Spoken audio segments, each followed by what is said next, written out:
Bien, vamos a hacer ahora lo mismo para calcular los ingresos. Hacemos la misma fórmula, que ya vimos cómo es. Hacemos sumar puntos y conjunto.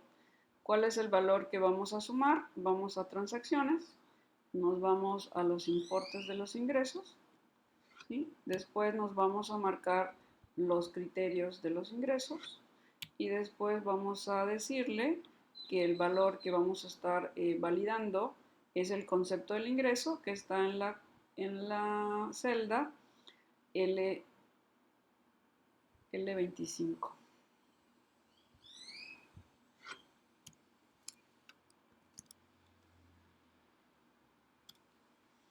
Y ya está. Ahora bien, necesito copiar la fórmula. Si se fijaron en el anterior, cuando yo puse la primera fórmula, en automático la copió hacia abajo. ¿Esto por qué? Simplemente porque esta es una tabla y lo reprodujo. Sin embargo, hay que tener mucho cuidado porque el rango de valores con el que se está trabajando no debe de cambiar. Fíjense bien aquí en la fórmula. En la primera fórmula dice que su rango de valores está en la celda C4 a C41.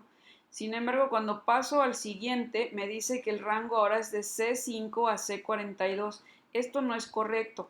El rango no cambia, siempre es el mismo. Entonces, antes de realizar la copia de la fórmula, sí tenemos que indicarle, acuérdense que hay que ponerlo como valores absolutos, tenemos que indicarle a Excel que ese rango de valores no va a cambiar y va a aplicar para todos.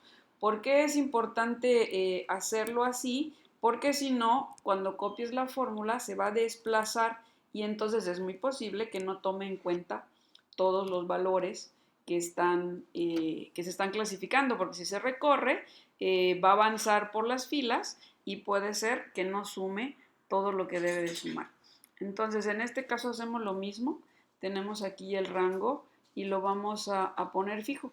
Ponemos signo de pesos antes del nombre de la columna y ponemos signo de pesos antes del número para que quede ese rango fijo. De esa manera, cuando copiemos la fórmula, siempre va a usar el mismo conjunto de datos para todas las operaciones. Y listo. Ya que lo tengo aquí, entonces sí, ya puedo copiar la fórmula y entonces ya puedo saber que estos siempre van a basarse en la revisión de todo el conjunto de datos de principio a fin.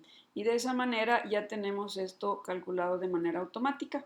En el ejercicio anterior lo capturamos. Ahora ya es producto de una fórmula. Si algún concepto cambia, pues en automático todo cambia. Y observen cómo el llenado de las referencias pues también se movió y se actualizó. ¿Ok? ¿Qué otra parte nos falta de hacer del ejercicio? La parte de la evaluación de la situación. Entonces, según los criterios que pusimos, vamos a estar validando este semáforo de la diferencia.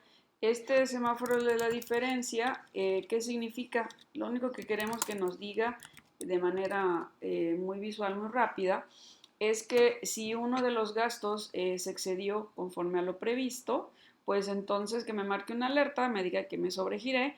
Si el gasto representó lo menos de lo que había previsto, pues entonces es un ahorro. Y si gasté lo que estaba previsto, tal cual, porque el gasto así es, pues entonces está ok, no me excedí.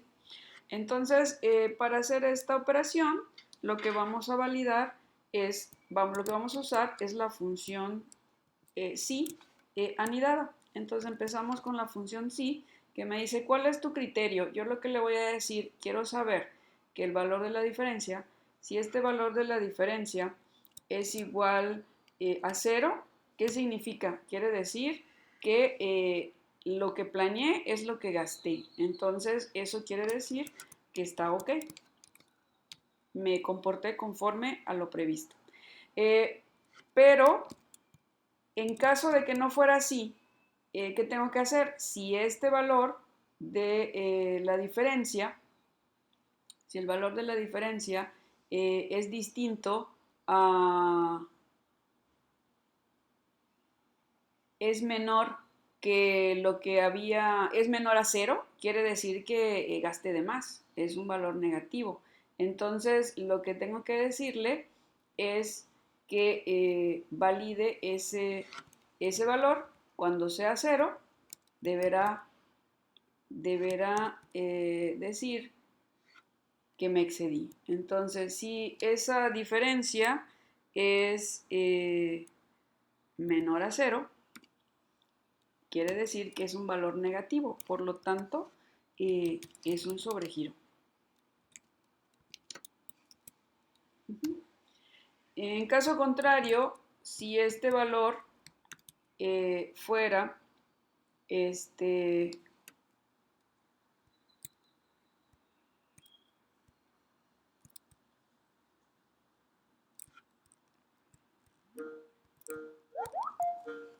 mayor o igual a mayor a cero, si es mayor a cero, si es mayor a cero, entonces quiere decir que hice un ahorro.